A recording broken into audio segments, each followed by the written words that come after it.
ఈ Janasena wooden memento కోసం ఇప్పుడే ఈ వాట్సాప్ నంబర్ కి కాంటాక్ట్ చేయండి.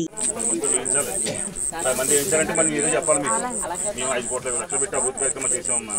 ఇక్కడ సత్యంగా గుర్తు పెట్టాం, వాటర్ ట్యాంక్ పెట్టాం, డ్రైన్ వేసాం, ఇక్కడ ప్రాంతాలు గుడి పెట్టాం, పంచాయతీ కట్టాం, స్కూల్లో రూమ్లు కట్టాం, 2 రూమ్లు, అక్కడ ఆర్ఓ ప్లాంట్ పెట్టాం, వాటర్ ఫెసిలిటీస్కి టైల్స్ వేసాం, ఫ్యాన్లు వేసాం, ఇప్పుడు అన్నీ చేసాం. కాబట్టి జగన్ గారు అన్ని కార్యక్రమాలు పేద ప్రజలకి అభివృద్ధి చెందే విధంగా చేస్తున్నారు. అలాగే స్కీములు అన్ని రకాల స్కీములు ఇంప్లిమెంట్ చేస్తున్నారు. కాబట్టి బాగా చేశారు కదమ్మా, చేయలేదా? బాగా చేశారు కదా, చాలా బాగా చేశారు కదా. ఇక్కడ తప్పకుండా వేయాలి ఒకటి. ఎవరో వచ్చేది చెప్తారు, ఏం నమ్మకండి. మీరు 10 మందికి చెప్పండి, చుట్టుపక్కల 10 మందికి కూడా బాగా చేశారు కాబట్టి మాకు వీళ్ళకి ప్రోత్సాహం ఇవ్వాలి. ప్రోత్సాహం ఇచ్చి మనం ఎడకపోతే మళ్ళీ 5 కోట్లు ఇచ్చి హాస్పిటల్ కడతారు, చెరుగొట్టు చుట్టూ పార్కు కడతారు, ఇంక ఇలాంటి కార్యక్రమాలు కూడా ఉన్నాయి, అన్ని పూర్తి చేస్తారు అని చెప్తారు. 5 సంవత్సరాలు కట్టుబడి చేసి వచ్చాడు. మీరు ఓటేసారు, 5 సంవత్సరాలు పని చేస్తాం ఏమా. ఓటే